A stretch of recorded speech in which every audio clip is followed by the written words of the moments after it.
Welcome, welcome. Well, come on in.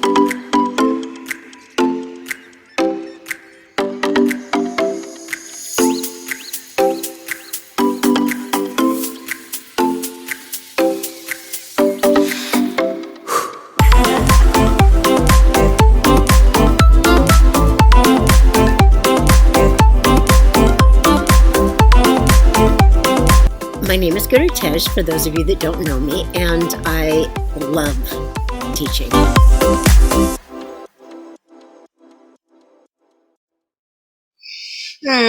Welcome, blessings. So, emotional to connected, that's what we want to talk about today. When we feel emotional, your emotions are fantastic. They're your notifications from your essence. When we connect them to our story, they go off and running in a pattern that we are all too familiar with. We've been there so many times before.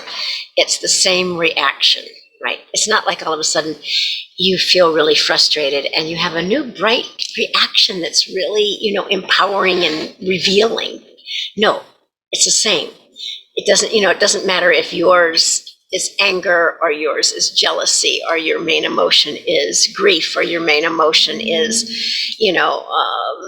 anxiety, or everybody has their main emotion and then the little subsidiaries of that emotional track.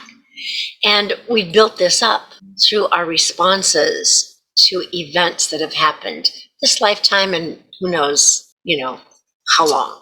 So the consciousness of your emotional decor is how you will react in life if you are just emotionally driven. If, in other words, you are addicted to your emotions and they are the driving force in your life. If, on the other hand, you can use your emotions for insights, for clarity, to be more connected, if you can use your anxiety to know that it's just a notification, it's trying to get you to expand and breathe more, to calm down more. If you can use your feeling of depression and hopelessness and that to go, okay, yes, I can feel this. I feel heavy. I feel, deflated. I feel, that I don't have any reason to be here. As a notification to say, okay, what will it take to get out of this? Usually moving your body, and this is the last thing you want to do when you're in that state. But hopefully you have a friend who can say to you, come on, let's go for a walk. Let's go in nature. Let's, forest bathe. Let's go to the ocean and take a walk. Let's get our feet in the water. Let's do something simple. It doesn't have to be that you have to go out and run a marathon or, go out and skate a mile or ride your bike. It could be something as simple as going and laying down in your grass. It could be looking up at the clouds and realizing how majestic and amazing they are, or dancing in the rain. Just go out and just, twirl in the rain for a moment. You don't have to be a slave to your emotional reaction. Your emotions are there to wake you up, to give you, a wake-up call that goes, you want to pay attention to this, okay? It's making you feel anxious or depressed or jealous or hopeless or sad or, whatever it's making you feel. Or joyous, or, those are the emotions that we want, right? That we want to feel joyous and wonder and, alive and connected and hopeful and, elegant and joyous. So the ones that we don't want to feel, they are the guides and the guardians of you as well. They are trying to get in there and say, this is how you're going to feel if you don't bring your awareness to the situation. If you don't bring your clarity to this situation, if you don't see the vastness of this, if it's just a tiny little thing of like, oh my God, this, right? As opposed to like, okay, let's expand this out and see the possibilities. What are the possibilities here? What are the possibilities that your perception is really tiny and you can expand it? Yeah. How can you say something to someone else to allow them to open up or shift, as opposed to demand that they open up or shift? Trust me, when you're in a relationship with somebody, you'd like to be in charge of their universe, probably at least half of the time, maybe 90% of the time. Could I get them to do what I think they are supposed to be doing, as opposed to what they want to be doing, even if it doesn't seem like it's a good idea to you at that moment? So emotions are there to serve you. They're there to pay attention to. And sometimes it's like you just want to just shift them. So just doing just a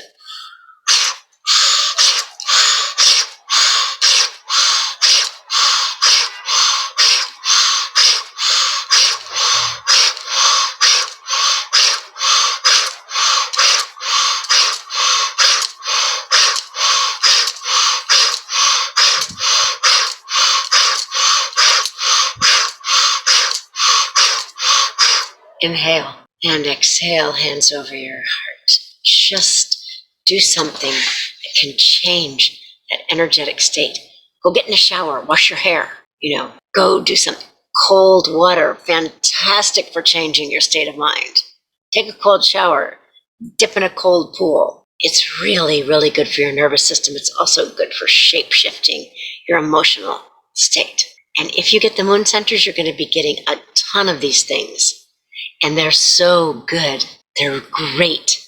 As you practice them, they become yours. That's the beauty. I can tell you a million things, but if you don't do it and practice it, they will never be yours. They will never be there for you when you're feeling emotionally out of control or just, driven by your emotions to do really stupid, sometimes very destructive things, right? They will help you to go, okay, I'm just feeling this. It's a perception. How can I back off and see what I can do to expand this perception so I can get a connection as opposed to a disconnect? Sometimes our emotions disconnect us. Hopelessness is a super disconnected state. Nobody's there for me. What was that old saying? Everybody hates me, nobody loves me, I'm going to eat some worms. That's what some of these states are like. So forget the worm eating and go into learning how to work with your beautiful emotions, not for them, but with them. Love you. Blessings. I forgot something. I forgot to say that there's going to be a contest for the moon centers, and I'm going to give away programs. I'm not going to say how many because I always end up giving away more. I have 3 moon center programs. I will be giving away several of them. And all you have to do is join our community, make a comment below, share it with your social media, send us social proof to ji@gurutej.com, and you will be entered into the contest. We will be, saying who the winners are, Facebook at 10 a.m. and YouTube at 10:30 on Saturday, September 18th. So please do it before then, and don't worry if you don't. There are other chances. We are going to be doing other things, but for the moon centers, do it now. Bless you.